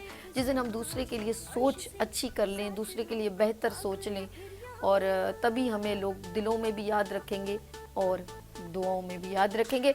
सबसे एक लास्ट मैसेज लेते हैं जरदारी साहब, ज़ुबैर जरदारी साहब से मैं लास्ट मैसेज आवाम के लिए लेना चाहूँगी। ये आपका कैमरा है सर, लास्ट मैसेज शेयर कीजिएगा। जी मैं लास्ट मैसेज, प्रोग्राम का लास्ट मैसेज है, वैसे मेरा नहीं है। मैं मैसेज यही दूंगा कि आपस में प्यार मोहब्बत से रहें, और दुनिया वैसे भी ये छोड़नी है तो ये नफ़रतों की मामलात को ख़त्म करें, आपस में जुड़ के रहें और अपने साथ मोहब्बत। और हकीकत ये है कि छोटे छोटे इख्तलाफात होते हैं कि बड़े हमारे झगड़े भी नहीं होते, उन छोटे छोटे इख्तलाफात को ख़त्म करें, मोहब्बत के साथ रहें, मोहब्बत के साथ जिएँ और सबका ख्याल रखें। क्या बात है। अच्छा अमजद के पास चलती हूँ। अमजद, कोई बात भी कहना चाहो, कोई बात डिलीवर भी करना चाहो, कोई मैसेज भी, तो आप माशाल्लाह कर सकते हैं, कोई मसला नहीं, मेरे आपके व्यूअर्स से बस ये मैसेज है कि आने वाला वक्त जैसे कि इलेक्शंस आपको पता है सर पर है, और सोच समझ कर वोट दीजिएगा। जरदारी साहब ने बड़ी ज़बरदस्त बात की कि प्यार मोहब्बत से रहेगा, छोटी सी ज़िंदगी है। मैं अपने टीवी के प्रोग्राम से मैं अक्सर लास्ट में ये मैसेज देता हूँ, अपने रेडियो के प्रोग्राम से मैं ये मैसेज देता हूँ कि यार छोड़ दें रंजिशें और मिलजुल के रहें। और ये जो हम लोग, ये इससे हमें ये जो सियासतदान है ना, इन लोगों ने हमें उलझा दिया बेसिकली खुद एक के अंदर से। ये अब देखिए जब इलेक्शंस जब आते हैं, ये सब जब पता होता है ना फला पार्टी में अगर हमारी सीटें नामुकम्मल है तो ये सब एक हो जाते हैं अंदर से, इनकी सेटिंग्स होती हैं, हमें पता ही नहीं चलता, लेकिन ये अंदर से एक होके वो वोट्स के चक्कर में आवाम को बेवकूफ बना रहे होते हैं। लेकिन होश के नाकों अब हम सब आवाम को भी लेने कि इलेक्शन सर पर है, सोच समझ कर वोट दें ताकि इस मुल्क का हम भी सोचें। और मैं सियासतदानों से भी मेरी यही दरख्वास्त है कि खुदा के वास्ते दोनों हाथ जोड़कर बोल रहा हूँ कि पाकिस्तान का सोचें। जो नई नस्ल है हमारी, उनका बेड़ा गर्क हो रहा है, उनको पता ही कुछ नहीं बेचारों को, वो बेरोजगार हैं, डिग्रियां हाथों में लेके घूम रहे हैं, उनके पास नौकरियां नहीं, घर में माँ बीमार पड़ी हुई है, उनके इलाज का पैसा नहीं है, बहन की शादियां सर पर है, उनके पास बहन की शादियों के पैसे नहीं है। तो प्लीज मैं यही कहूंगा कि इस मुल्क का सोचें और पाकिस्तान से प्यार कीजिए। दर्शक मेरा यही लास्ट मैसेज है। बहुत शुक्रिया अमजद, हमारे साथ चौधरी अमजद चौधरी साहब बड़ी खूबसूरत बात आप तक पहुंचाए थे। मैं खबर साहब से भी कहूँगी, खबर से मैं कहूँगी अपने नाज़रीन से एक अच्छी स्पीच भी कर लें और अच्छा मैसेज भी दें और अपनी बात भी इस अंदाज में, जिस तरह आपने बड़ी प्यारी एग्जांपल भी दी। तो मैं कहूँगी कि यंगस्ट के लिए, आम आवाम के लिए आप क्या सोचते हैं, और एक अवेयरनेस मैसेज होता है ना कि ऐसा करें, जैसे इन्होंने कहा कि आप सोच के वोट दें, तो आप क्या कहना चाहेंगे अपनी आवाम को? मैं बस इतना कहना चाहूँगा कि मायूसी कुफ्र है और मायूस ना हो। मुझे उम्मीद है कि ये मुल्क जो है वो एक दुनिया के नक्शे पे सबसे बेहतरीन और सुपर पावर बन के उभरेगा इंशाल्लाह। इंशाल्लाह। क्योंकि अगर आप देखें हम 70s की दहाई में हम कहाँ थे, फिर 90 की दहाई तक हम इंडिया में इस पूरे रीजन में जो साउथ एशिया का रीजन है इसमें हम सबसे ऊपर थे, हमारी करेंसी सबसे ऊपर थी। तो हम इन 10-15 सालों में जिस तरह से हम नीचे आए हैं या 20 सालों में, तो हम एकदम से ऊपर जाएंगे इंशाल्लाह। और जो लोग मायूस हैं, जो लोग समझ रहे हैं कि आगे फ्यूचर हमारा नहीं है, उनके लिए मैं ये कहना चाहूँगा कि वो सब मिलकर मेहनत करें पाकिस्तान के लिए, अपनी कौम के लिए, ताकि जिस भंवर में हम फंसे हुए हैं, जिस दलदल में हम चले गए हैं कुछ सियासी गलतियों की वजह से, और जो इक़दामात जो फ़ैसले हमें बर वक्त करने चाहिए थे हमने नहीं किए, जिसकी वजह से आज यहाँ पर हम पहुँचे। तो अपनी गलतियों से सीखें और जो खिदमात हम बाहर जाके दूसरी मुल्कों में दे रहे हैं वो अपने मुल्क में आकर दें और इस मुल्क को दोबारा से उठाएं और इस मायूसी और इस जो नाउमीदी की दलदल से इस मुल्क को बाहर निकालें इंशाअल्लाह ताला। बहुत शुक्रिया, मैं सबके शुक्रिया करती हूँ। ज़ोहिब ज़रदारी साहब, एंकर पर्सन, डायरेक्टर न्यूज़, माशाल्लाह खूबसूरत अंदाज में प्रोग्राम करते हैं फोकस, और धरती टीवी से तशरीफ़ लाएँ, बहुत शुक्रिया सर आपका। और अमजद चौधरी, एंकर पर्सन है, सर आईना, बहुत खूबसूरत प्रोग्राम, अवेयरनेस का प्रोग्राम करते हैं स्नो टीवी से, thank you so much Amjad Chaudhry साहब। और खावर साहब, खावर हुसैन डायरेक्टर हैं, सॉरी डॉन न्यूज़ से तशरीफ़ लाएँ, और ख़ूबसूरत, मैं कहूँगी कि कई सालों से बहुत करीब से आम आवाम की आवाज़ बनते चले जा रहे हैं और डिलीवर करते हैं अवेयरनेस के प्रोग्राम्स में। तो माशाल्लाह 13 साल से तो मैं खबर भाई को जानती हूँ और अब तो माशाल्लाह काफ़ी हेल्दी हो गए। बहुत शुक्रिया आप सबका, बहुत शुक्रिया, थैंक यू सो मच। घर की खातिर 100 दुख झेलें, घर तो आखिर अपना है। बिल्कुल इसी तरह अब आप लोगों ने आगे आ रहे हैं इलेक्शन और आपने करना है सिलेक्शन। और जिस तरह हमारे एंकर पर्सन ज़ोहिब साहब ने कहा कि उस दिन हम सो रहे होते हैं और हम जब सोए हुए हों तो कोई और आके नहीं जगाएगा, हमें जागना है।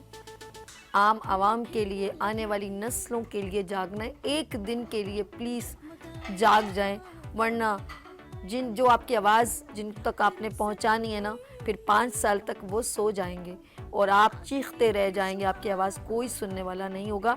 तो जागें और उस दिन जाके वोट दें, क्योंकि हम अपने बच्चों को अच्छी तालीम भी देना चाहते हैं, सहूलियात भी हम अपने बच्चों को देना चाहते हैं। और मैं चाहूँगी कि अगर आप लोगों ने उस दिन सो गए तो फिर मत कहिएगा कि रोटी कपड़ा और मकान कराची जल रहा है, और इस तरह की बहुत सारी बातें जो आप कॉल्स पर बैठ कर करते रहेंगे ना, कोई फ़ायदा नहीं है, क्योंकि उस वक्त सबके कानों में कान होंगे बंद और आपका बोलना किसी काम का नहीं।